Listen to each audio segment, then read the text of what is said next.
and your presence here? Well, it's a real privilege to come, you know, and it's very important for Cannes becomes more and more important. زۆر گرنگە کە فیستیڤاڵەکانی فیلم سەربەخۆ بن لە کاتێکدا کە ئەمریکا ڕۆڵێکی زاڵبووی لەم بوارەدا هەیە. فیستیڤاڵی کان گەورەترین فیستیڤاڵ و لێرە هەندێک لە خەڵکی نمایشی فیلم دەکەن. هەندێکی دیکەش تەماشایان دەکەن.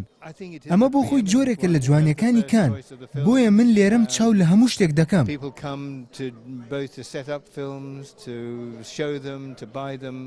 So it's the biggest festival. Festival de Cannes.